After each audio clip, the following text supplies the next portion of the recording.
सतगुरुदेव की जय। वीडियो को लाइक शेयर कमेंट ज़रूर करें और चैनल को सब्सक्राइब करना ना भूलें। अब रामानंद जी को परमात्मा बता रहे हैं कि स्वामी जी देखिएगा, वेदों में परमात्मा के कितने प्रमाण हैं कि वो साकार है। ऋग्वेद मंडल नंबर 9 सूक्त नंबर 86।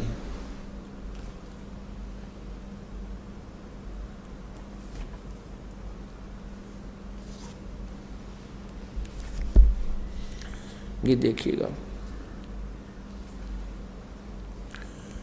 ऋग्वेद मंडल नंबर 9, ये 9 और 10 इकट्ठा ही है।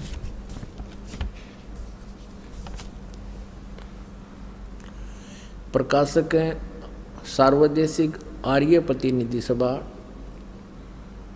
महर्षि दान भवन, रामलीला मैदान, नई दिल्ली।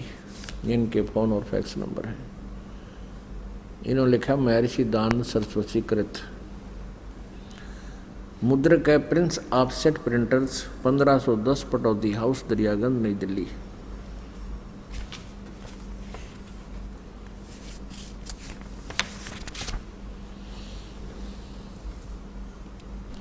ऋग्वेद मंडल नंबर 9 सूक्त नंबर 86 और मंत्र नंबर 26। इसमें क्या लिखा है, इन्हीं का अनुवाद है। यज्ञ करने वाले यजमानों के लिए परमात्मा, यज्ञ माने धार्मिक अनुष्ठान करने वाले, यजमान माने भक्तों के लिए परमात्मा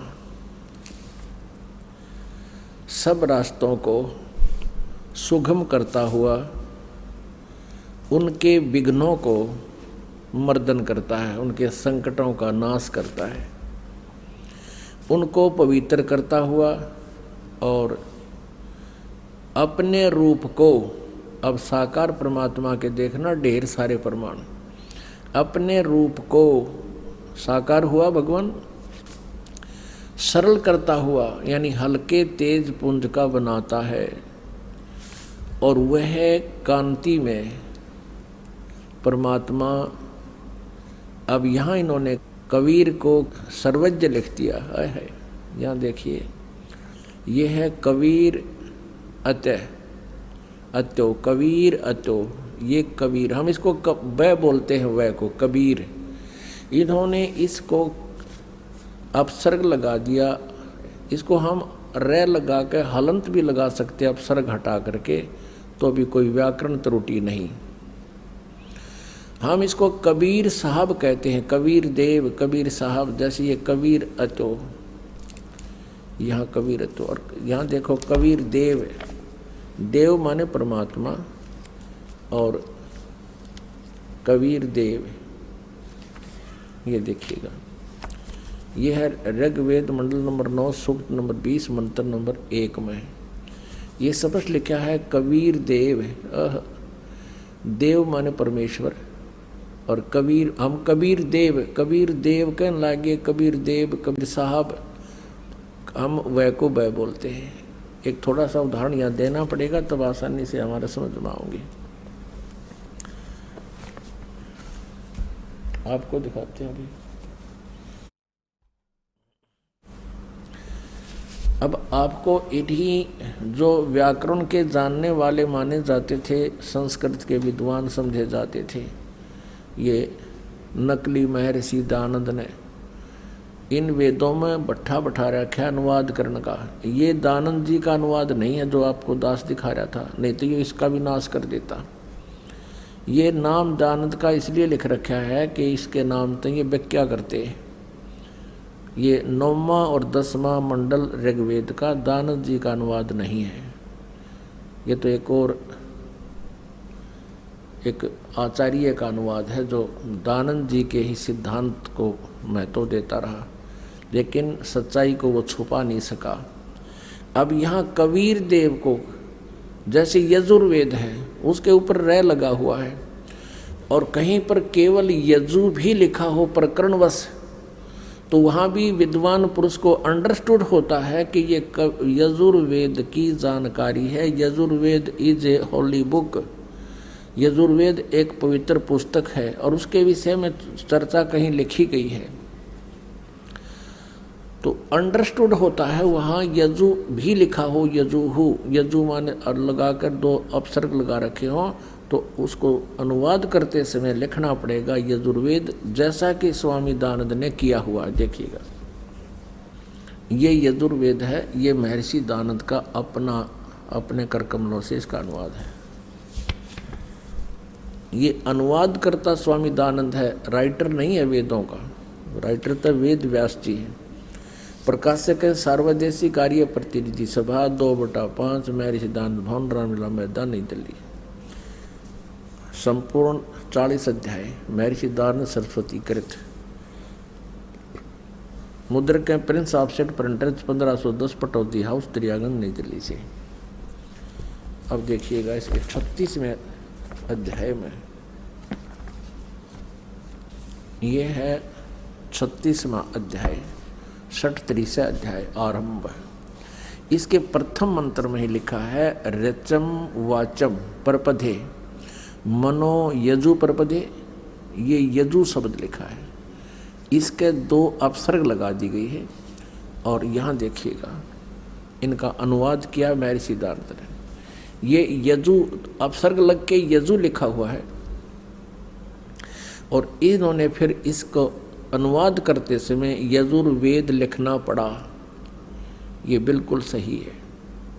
इसी प्रकार जहाँ केवल कवि लिखा हो, कबीर लिखा हो तो उसका अनुवाद करना पड़ेगा कबीर देव, क्योंकि उस परमेश्वर के बारे में, उस कबीर परमेश्वर के बारे में, ये यजुर्वेद के बारे में जानकारी है तो वो कबीर के बारे में, कबीर देव के बारे में जानकारी है, हम उसको कबीर साहब कहने लगे। इतनी सी बात है, इन वेदों को समझना ही आसान होगा। पुण्यात्माओं, हमारे लिए ये वेद पाठ हो रहे थे क्योंकि हमारे पूर्वज शिक्षित थे, ये संस्कृत भाषा में लिखे हुए थे। अब परमात्मा ने दया करी है कि हमारे को वो सूक्ष्म वेद का ज्ञान प्राप्त हो गया और दया करी परमात्मा ने एकादि पुण्यात्मा से इनका अनुवाद ठीक सा करवा दिया। ना तो दानंद ने तो यजुर्वेद उठा के देख लो, सिर में दर्द हो जाए, ऐसे अनरस कर दिए अर्थों के, उसको पढ़ नहीं सकता आदमी। ना 3 वेदों का घर घर में प्रचार होता यदि इनका अनुवाद ठीक होता। अब फिर देखते हैं ऋग्वेद मंडल नंबर 9 सूक्त नंबर 86 आप पढ़ रहे हो, मंत्र 26। यज्ञ करने वाले यजमानों के लिए परमात्मा, यानी साधना करने वाले साधकों के लिए, भक्तों के लिए परमात्मा सब रास्तों को सुगम करता हुआ उनके विघ्नों का मर्दन करता है, उनके संकटों का नाश कर देता है, उनको पवित्र करता हुआ अपने रूप को साकार हुआ भगवान, अपने रूप को सरल करता हुआ तेज पुंज अन्य दे धरकर इस विध हमको भेंटी, गरीबदास जी ने कहा है ब्रह्मवेदी में। वह कांति में परमात्मा सर्वज्ञ नहीं, यहाँ लिखना चाहिए था कबीर देव, कबीर देव विद्युत के समान क्रीड़ा करता हुआ वर्णीय पुरुष को, श्रेष्ठ भक्त को, अच्छी आत्मा को, वरिष्ठ आत्मा को प्राप्त होता है। यानी साकार है, अपना उनका रूप लिखा है, उनका नाम लिखा है और वो उस अच्छी आत्मा को आकर मिलता है। अब ऋग्वेद मंडल नंबर 9 सूक्त नंबर 86 का ही मंत्र 27 देखिएगा। परमात्मा को प्राप्त होती है जो परमात्मा ध्युलोक के तीसरे पृष्ठ पर विराजमान है।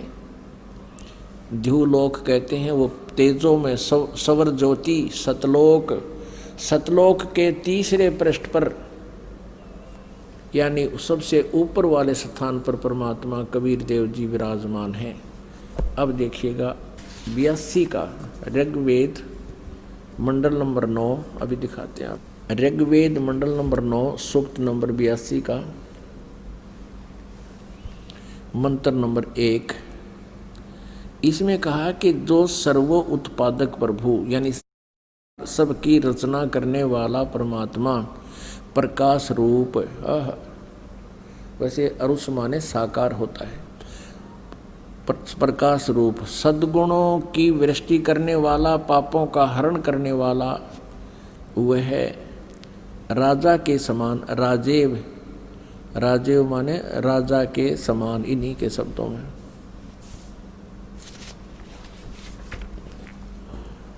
राजा के समान दर्शनीय है, राजा के समान देखने योग्य है, साकार है। और वह पृथ्वी आदि लोक लोकांतरों के चारों ओर शब्दायमान हो रहा है। वह वर्णीय पुरुष को, जो दृढ़ भक्त है, उसको पवित्र करता हुआ प्राप्त होता है। जिस प्रकार विद्युत सधे वाले स्थानों को आधार बनाकर प्राप्त होता है, कितना स्पष्ट कर दिया। वो परमात्मा साकार है और वो पापों का हरण करने वाला है, पाप नाशक है, जो सर्वोत्पादक प्रभु है, सबकी रचना करने वाला, सारी सृष्टि का रचनहार परमात्मा प्रकाश रूप है, सद्गुणों की वृष्टि करने वाला है, पापों का हरण करने वाला है, राजा के समान देखने योग्य साकार है, दर्शनीय है। और वह पृथ्वी आदि लोक लोकांतरों में चारों ओर शब्दायमान हो रहा है। वह वर्णीय पुरुष को, जो अच्छी आत्मा है, उसको, दृढ़ भक्त को, जो दृढ़ भक्त है, उसको पवित्र करता हुआ प्राप्त होता है। जिस प्रकार विद्युत सने वाले स्थानों को आधार बनाकर प्राप्त होता है। उसका उद्देश्य क्या होता है उस परमात्मा का? हे परमात्मन, उपदेश करने की इच्छा से। ऋग्वेद मंडल नंबर 9 सूक्त नंबर 82 मंत्र नंबर 2 अब हम पढ़ रहे हैं। हे परमात्मन, उपदेश करने की इच्छा से आप, यानी यथार्थ ज्ञान देने के उद्देश्य से आप महापुरुषों को प्राप्त होते हो, अच्छी आत्माओं को मिलते हो, और आप अत्यंत गतिशील पदार्थ के समान, यानी बहुत स्पीड से चलने वाले हो, हमारे अध्यात्म यज्ञ को प्राप्त होते हो। जहाँ धार्मिक अनुष्ठान होते हैं वहाँ पर आप तुरंत आ जाते हो। आप कबीर देव हैं। अब यहाँ स्पष्ट समझ लेना पुण्यात्माओं, इन्होंने कबीर का अर्थ सर्वज्ञ कर दिया।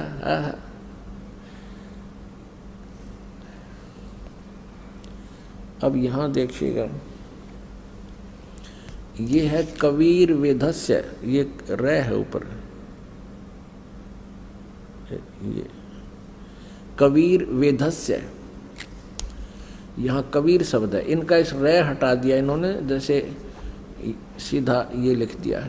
जहाँ पर अभी आपको दिखा था, जहाँ यजु भी लिखा है तो वो भी यजुर्वेद लिखना कंपलसरी होता है, तो यहाँ कवि ही लिखा है तो भी यहाँ लिखना था। आप कबीर देव हैं, हम उसको कबीर साहब कहने लगे, बस इतनी सी बात है। शुद्ध स्वरूप हैं, हमारे पापों को दूर करके हे अमर परमात्मा, सो मन हे अमर परमात्मा, आप हमको सुख दें, उत्पन्न करें। अच्छा, आगे देखना। अब तीसरे में है, ऋग्वेद मंडल नंबर 9 सूक्त नंबर 82 मंत्र 3 में, पवित्र यज्ञों में रक्षा से आप प्राप्त होते हैं और पृथ्वी आदि लोक लोकांतरों में गति करते हुए चल कर आते हैं। गति करते हुए सर्वव्यापक नहीं, आप हैं। आप स्वयं गतिशील होकर, यानी चलकर विराजमान होते हैं। आप कैसे हैं? सबके तर्पक हैं, सबके रक्षक हैं, बड़े बड़े गतिशील पदार्थ के नियंता हैं, पृथ्वी आदि लोक लोकांतरों के केंद्र होकर सब पदार्थों में रक्षा को उत्पन्न करते हैं। ये यहाँ विचल गए, यहाँ कोई और अर्थ बनेगा, लेकिन हम अपने उसको समझें कि वो परमात्मा स्वयं गतिशील होकर चलकर आता है और भक्तों को प्राप्त होते हैं, स्वयं लोक लोकांतरों में वहाँ से चल कर आते हैं। अब पुण्यात्माओं, वेदों में कितनी बार लिखा है कि वो परमात्मा साकार है और फिर भी हम अभी तक इसको निराकार कहते रहे, ये दोष पुण्य आत्माओं का नहीं है, उन गुरुओं की नालायकी है जो इन सदग्रंथों को समझ नहीं सके। अब देखिएगा, ऋग्वेद मंडल नंबर 9 सूक्त नंबर 20 का मंत्र नंबर 1।